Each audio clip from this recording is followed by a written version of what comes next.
Good Thursday morning, everybody. I'm Jared Klein coming to you live from the NBC29 Digital Desk with a look at today's morning rush. Let's start things off with the top stories over on NBC29.com. At number one, the Department of Health making changes to the COVID-19 dashboard. At number two, Central Virginia breweries earning recognition and the Virginia Craft Beer Cup. You can head over to that story right now to see which different breweries were recognized. And then at number three, an update on the Greene County man who was reported missing a few weeks ago. We'll get to that story in just a moment here on the Morning Rush. But first this morning, beware if you have a lead foot. Speed cameras will be installed in front of Albemarle and Western Albemarle High Schools. The Board of Supervisors approved the plan Wednesday night. The $100 fine will be billed in the mail to those caught going over the speed limit. But Rio District Supervisor Ned Galloway expressed his doubts the fine would be enough to stop speeding. The housing market in the Charlottesville region has been sluggish recently. In fact, it was the slowest spring for sales in a decade. That's according to the latest report from the Charlottesville Area Association of Realtors. In addition to Charlottesville, it covers Albemarle, Fluvanna, Greene, Louisa, and Nelson counties.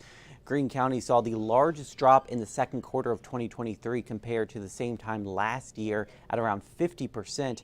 The association's president says interest rates and inventory, the two I's, are impacting buyers.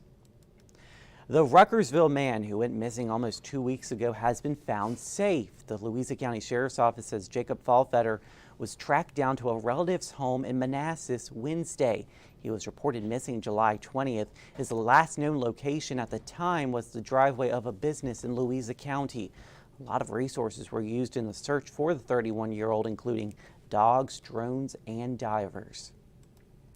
And the state has made changes to its COVID dashboard online. The Virginia Department of Health says it's now more specific with data on the percentage of ER visits involving people diagnosed with the virus.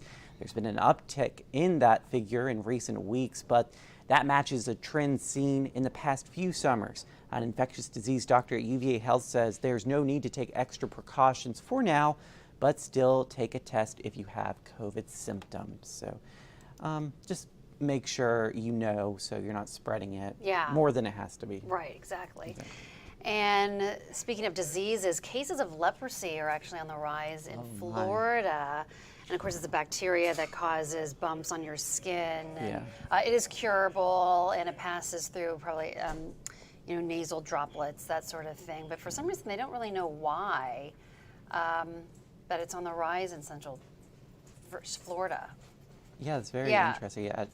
It's hard to. I mean, and you think of it like a disease from like a long time ago. I mean, didn't they? I think they had like an island where leprosy island.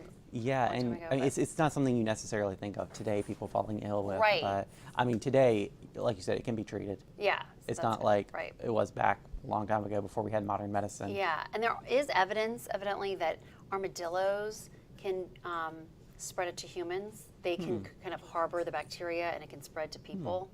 Are there armadillos in Florida? I don't know. My mind first went to Texas because that's what I associate it with, but I'm not sure. I'll have to look that one up. It might be because it's not that far from Texas. Okay, all right, so here we go. The germiest spots in your hotel room. I don't know if I want to know this, but okay. I didn't realize that there's actually like inspectors, and they have like this little gadget tree that they can find like on the spot. Okay, so AAA, they started using a detection device. You can see it here, and they go through the rooms and they start swabbing everything. So, the handles, the light switches, the remote, that sort of thing. And so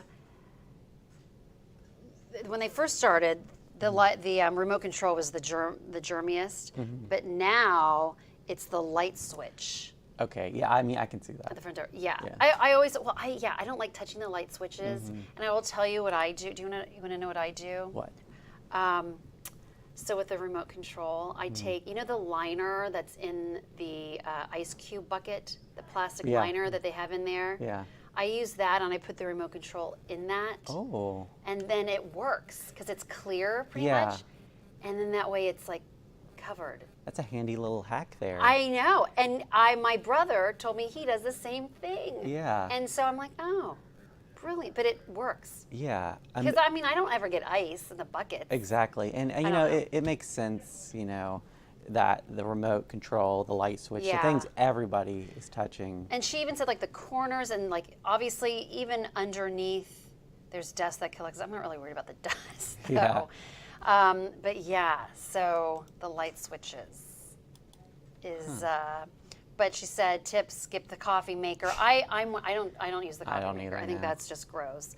You should bring slippers, check the mattress for bed bugs, and peek behind the sofa, drapes, and doors. I don't know what we're looking for behind those things, I don't know except either. trash and dust. But But- that doesn't bother me as much as Yeah. like, you know, the germs that I'll are on always surfaces. check for bed bugs because that's like one of my biggest nightmares is Oh, you do? taking I home always- bed bugs from a yeah. hotel. So I'll like rip open the sheets and like look really closely yeah. to make sure there are no little bugs crawling around. And they say to look in the kind of in the seams along the outside of the Yeah. mattress because they like to travel like in there. Yeah. So anyway, I always do.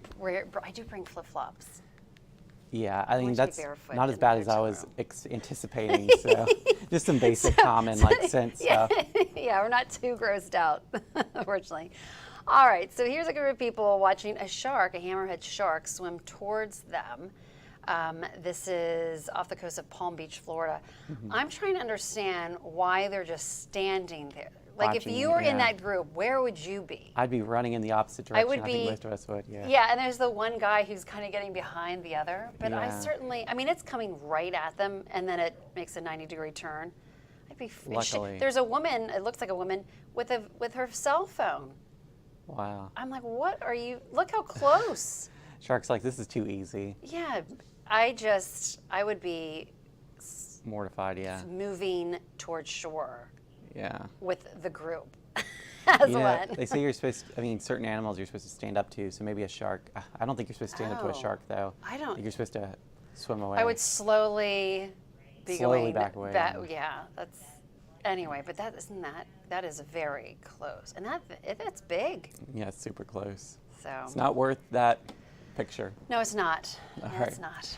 Thank you, Jennifer. Let's take a look at that 7-day forecast. We've got a high of 80 degrees today with a chance of showers and storms later on in the day. And then tomorrow it looks like we're going to be seeing more of that on and off rain with a high of 79. And then heating up again for the weekend. We're going to see more sunshine with that heat and humidity back for our Sunday with a high of 90.